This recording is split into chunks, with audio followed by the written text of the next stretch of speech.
Dear learners, welcome to teleconferencing session. In this session, we will discuss about disaster management strategies. So before going into what is strategy, first we will know about why it is so important. As you all know that disaster have been a wide range of repercussions on society. Due to this effect, it leads to huge losses and damages in a global phenomena. And one thing you have to remember, there is no more border for the disaster. Okay, across the border, the disaster has been day by day increasing.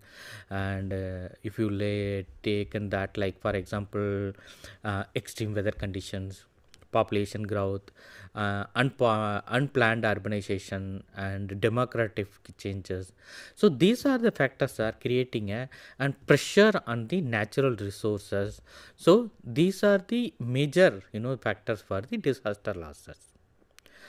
And why I'm saying that this is more important is that in the fiscal year 2024 to 25, if you look into that, disaster fatalities reached around 3080. Okay, and this 3080 is 18%, 18% from the previous year. Okay, that way if you look into that, this is places a very major important role how to manage the disaster. So while managing a disaster, few strategies also more important.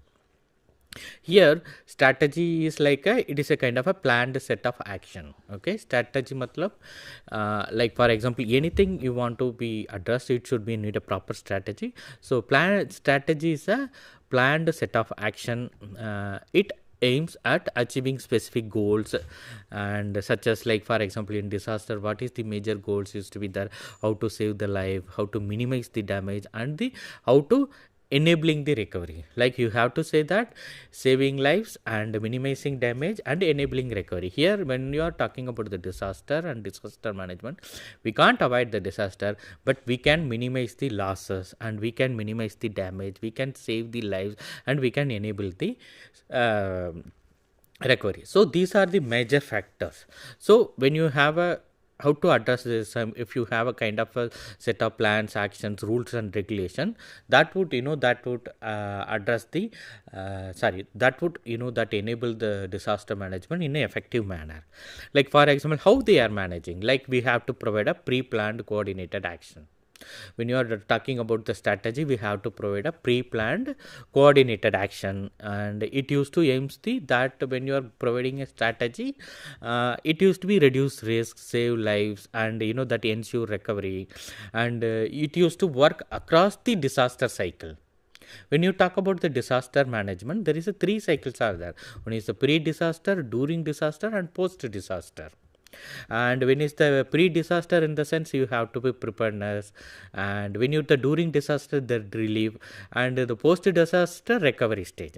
So that disaster management, it used to that strategy has to work throughout the cycle. And another thing is that emphasize preparedness, response, resilience. So these are the provide aim, work, emphasize. These are the 4 things are the major disaster management strategy. Like for example, I will come into that in the later part, like how to that how it that disaster it has been changed.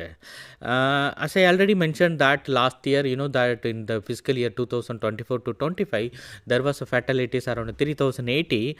Like for example, in this such scenario, that where disasters, that are making huge setback on development. So it is reflect, it reflect whether disaster can be avoided or not.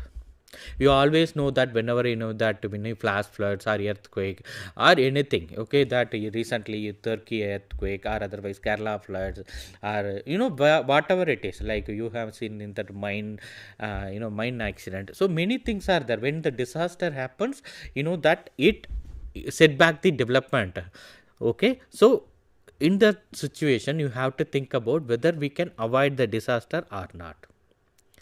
See, first thing is that we should know that as a student of public, a student of, that everyone should know that we can't avoid earthquake, we can't avoid flood, we can't avoid cyclone, we can't avoid, that landslide, we can't avoid cloud burst, we can't avoid extreme weather condition. But only thing is that we can reduce the impact of those factors. Okay, we can reduce the impact of the disaster. For that, we need a effective strategy.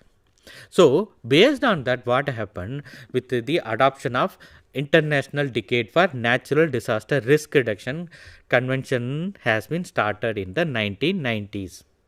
So, after that, there was a entire world. Okay, entire world. The way of looking the disaster has been changed.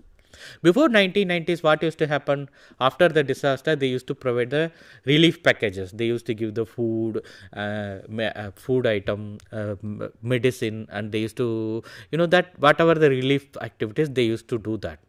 So it used to be relief oriented activities. But after this International Decade for Natural Resource IDNDR convention started in 1990s, the way we looked into the disaster management has been changed. The relief oriented approach is changed into risk reduction approach. Okay, so risk reduction approach is that we have to give more that strategies on how that reduce the disaster reduction. What is the risk reduction approach? In the sense, earlier we used to give, as I said, that we used to focus morely upon the relief activities. Now we are giving a preparedness activity, how to equip the people, how to improve the conditions of the people, how to improve the vulnerability of the people. Whether vulnerability, if you take, there is a three kind of vulnerability: the social vulnerability, economic vulnerability, political vulnerability. So how to improve the life conditions of the people so they can avoid the disaster, how to reduce the urbanization. So there was, that after that IDNR 1990s, that there was a kind of a change has been happened. So these strategies, that it used to be mainly for, if you look into that, it used to be improving capacities of the community and adopting prevention, preparedness, mitigation measures and all. So what happened is that it has created a new picture. So in dealing with such kind of a situation, there are kind of a different strategies are different, that it was suggested by the various scholars and in a different forms in the international level. So in that scenario, United Nations International Strategy for Disaster Reduction, UNISDR, in 2009, they have mentioned that, given a one definition, that is, disaster risk management is a systematic process of using administrative system, decisions, organization, operational skill, capacities to implement policy, strategy, coping capacity of the society and communities to lessen the impact of natural hazards related environmental and technological disaster. Here, if you notice that in the fourth line, they have mentioned that coping capacity of the society and community to lessen the impact of natural hazards and related environmental and technological disaster. So here you have to know that that's what I'm telling you. We can't avoid the natural hazards, but only thing is whether we can reduce the impact. However, there is a kind of a that comprehensive strategy has been created in umbrella network. Like for example, umbrella network in the sense it would it used to provide suitable for the all regions. Like for example, when you are disaster management, even if you take it the India, that plan used to be vary from place to place. Okay, we can't that one unique plan won't suitable for the all the throughout the state. So we have to make a comprehensive framework for all the region. So then local knowledge and the kind of indigenous thoughts should be pulled in. So these kind of thoughts of the should be, we have to make it and all that. So in that situation, there is a authors Kapchu and Walmart. They said that we need a kind of innovative problem solving. Okay, horizontal adoption, collaborations, and relationship based on trust, and better public sector leadership, decentralized decision making, intensive human interaction are critical are the success of the disaster response. This is what he mentioned that. Here you have to see, like for example, whenever you have a problem, you need a innovative solutions. Okay, that and it should be in a dynamic nature also. It should not be a static, and the horizontal adoption, you need a collaboration with the state, central and local and the NGO, where is a community based organization. And another thing is that relationship based on trust. When you are making a the disaster management plan at the village level, you need a relationship based on trust with the village people. And then you need a better public sector leadership and decentralized decision making. This is more important when you are making any plan or strategy. You should need that you have to be understood the local level needs also, and there is a kind of a intensive human nature, so that you will understand the that problem of the local people, so that it will critical of the success of disaster responses. So if you look into that, this strategy, that we can this strategy you can apply to any kind of disaster. Like for example, you need a robustness in the sense, clearly understand, clearly understand, and you need to be a resourcefulness, and you need to be redundancy and rapidity. So these are that Vandertant and Kupcho has been mentioned in. Another, if you come into that federal emergency management agency, that is called FEMA. This is the disaster management agency of United States of America. They have suggested few strategies in managing emergency, that will include like that concentrating on the core function to be performed at the time of a disaster, because that is more important.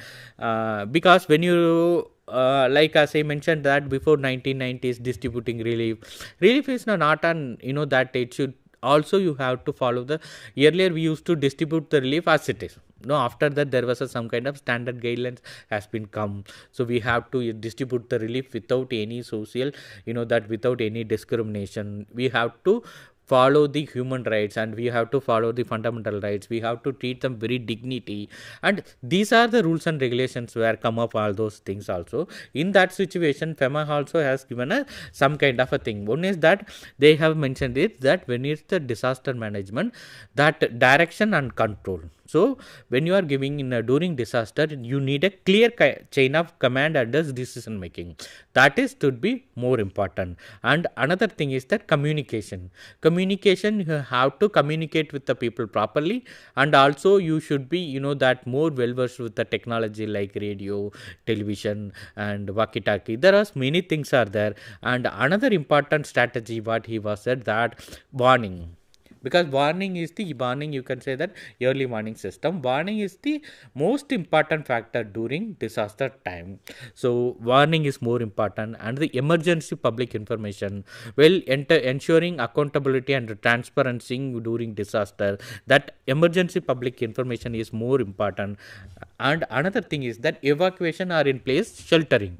Evacuation, like for example, you are evacuating, and earlier days what used to do, they used to keep the people in the village schools or big halls and also. But if you go into the frequently affected disaster area, cyclone affected area, you can find the cyclone affected shelter and community halls. There are that there are so many things has been happened based upon the guidelines. And another thing is the mass care, how to manage the that when people are affected, how used to be manage it, health and medical and the resource management. So these are the these are the major things mentioned by the Federal Emergency Management Agency.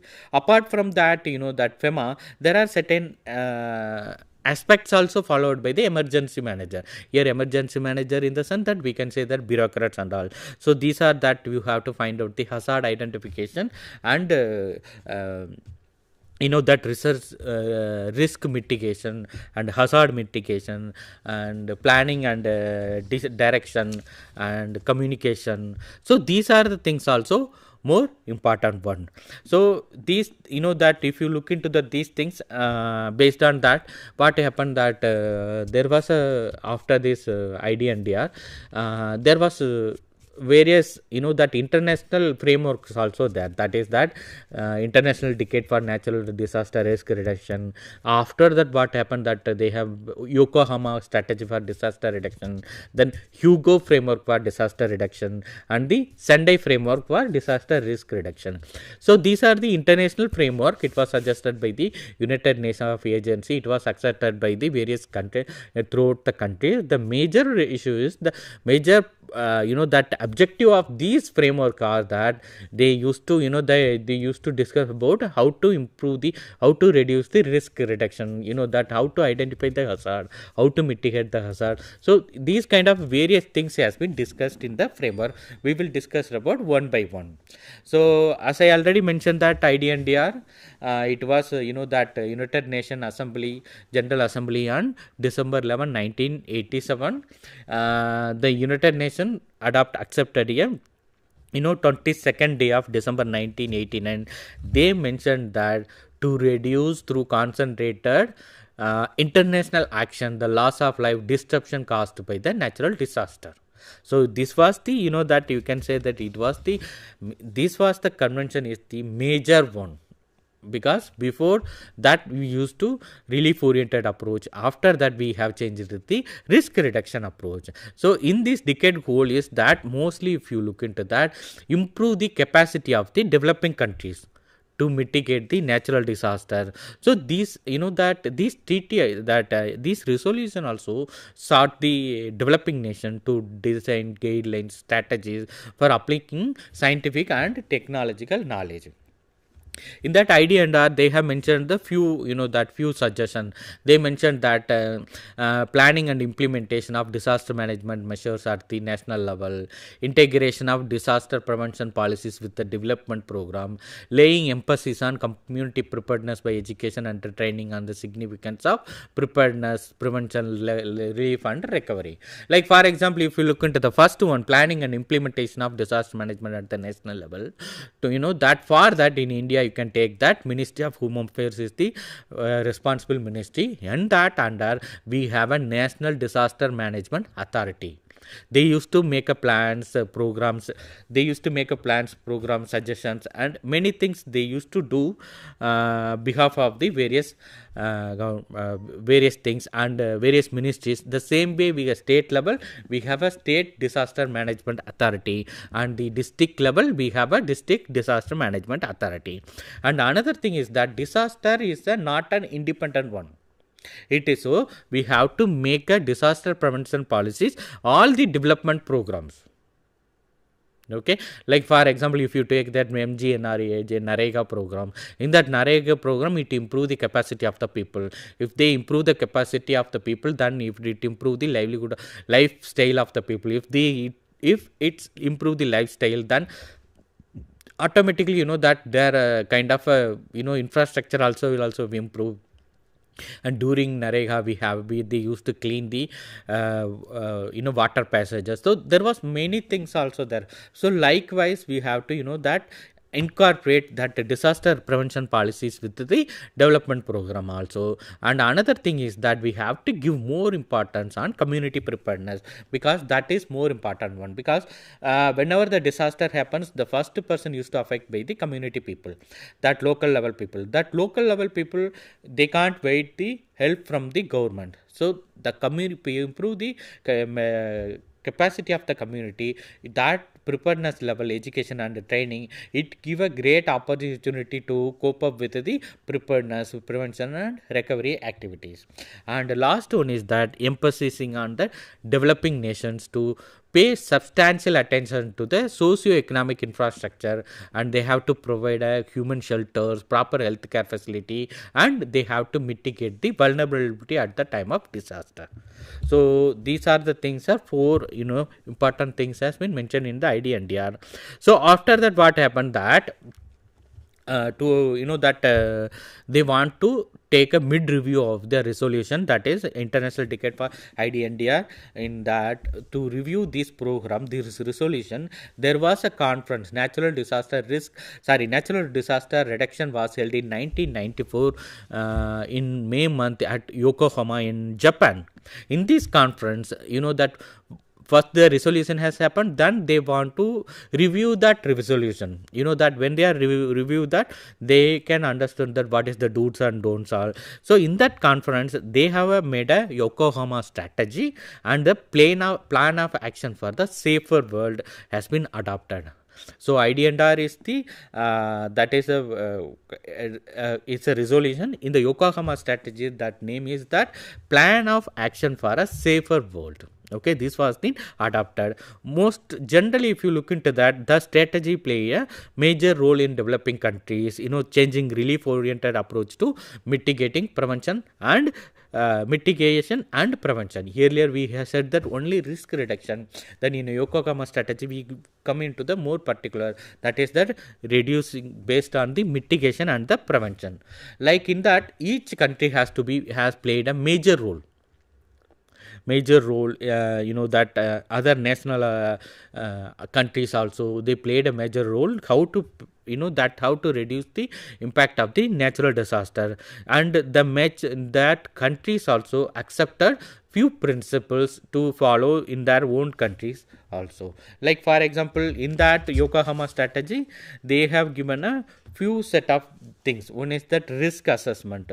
Like for example, risk assessment is the major steps. Okay, this one is like a adoption of the successful disaster reduction policies and programs, and another one is the disaster prevention and preparedness. This used to be integral part of the planning and the development policies, and development and strengthening of capacity, early warning of impending disaster and the dissemination of information. And we have to improve the participation at the all levels and provide the free access to the necessary technology. And we should be that the environmental protection is to be very consistent with the poverty alleviation. So these are the suggestions they have mentioned. That first is risk assessment is in the sense that we have to find out what are the various risks, and we have to find out the preparedness and prevention is to be more important one, and we have to improve the capacity of the people. So these are the major framework and all.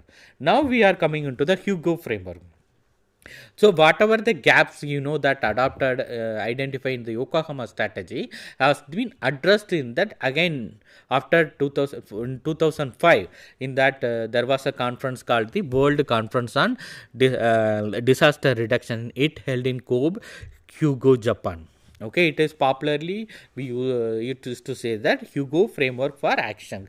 Hugo framework of disaster reduction or action, or we can say that Hugo declaration. It's a kind of that result oriented plan of action strategy. Like for example, if you see that IDNDR and the Yokohama, now Hugo framework, they were that after 1990s they were continuously the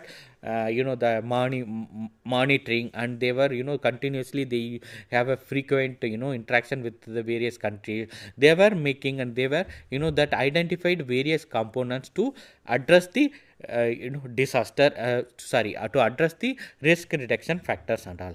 In that Hugo framework, they mentioned that we have to be that effective integration of risk reduction into sustainable development policies, planning, programming, and all levels. When it comes to sustainable development, that futures that when you are sustainable development, that as I already mentioned, that disaster that always it set back the development in the very long back. It always affect the development activities. So in that case, if you are not considered about the disaster risk, that the what used to happen is that it used to affect the development activity continuously. So we have to give more importance than prevention, mitigation, preparedness, and the vulnerability reduction. And another one is that strengthening of institution and the capacity at all levels, especially at the community level. Like if you go to that any villages, you can find that village development management committee. That village level, there was various committee has been community, various institution has been started at the village level based upon the Disaster Management Act. And another thing, important thing is that in the Hugo study, they have given a various principles, but I am giving the major one is that they mentioned that we need to integrate a multi-hazard approach to disaster risk reduction. Okay, it should be policies, planning, and we need a program related to sustainable development, relief, rehabilitation, recovery activities in post-disaster and post-conflict situation and disaster-prone countries. So this was the major thing mentioned in that it should be focused upon the multi-hazard approach to disaster risk reduction. You have given a guidelines, policies and planning. So based on that, it should be addressed the sustainable development and the other disaster management effects and all. So what happened after the Hugo framework? In that there was a kind of a third United Nations World Conference on this reduction happened in Sendai in Japan in 2015. That is called the Sendai framework for disaster risk reduction has been adopted. You know that it was the first major agreement of the post 2015 development agenda. So in the agenda they have given a top 4 priorities. They have given top 4 priorities and 7 targets. The top 4 priority, what they mentioned is that one priority is the understanding disaster risk. Okay, and risk in the sense, you know, that you should focus upon the vulnerability, capacity and exposure of persons, assets, hazard characteristics and the environment. You know that these kind of knowledge will help the risk assessment, prevention, mitigation and all. So second one is that this strengthening disaster risk governance to manage disaster. So risk governance at the we need a national, you know, that national, regional, global level. So these are the things are more important for the prevention, mitigation, preparedness activities and all. And the third one is that we have to invest in disaster risk reduction for resilience. Resilience in the sense bring back to the community normalcy. So how to bring back the normalcy? So we have to do some public and private investment in disaster risk reduction and through structural, non-structural measures. So these are, you know, that essential to enhance the community, to social health and the cultural resilience of the person, community or countries, or you can say that other assets under the other environment also. And the fourth priority is that enhancing disaster preparedness for effective response to build back better. Okay, the major thing is that build back better in recovery, rehabilitation, reconstruction. So these are the 4 priority has been given in the strategy. Like so if you look into that, as I already mentioned, that disaster management strategy in the sense that we need a set of plan, actions, guidelines, programs. So these things to address the particular problem. So in that way, disaster management, if you see from IDNDR to Sunday framework, they have given a clear framework and strategy to address the disaster, or you can say that to reduce the level of the disaster. So this is the major, you know, that major crux of the disaster management strategies. Thank you.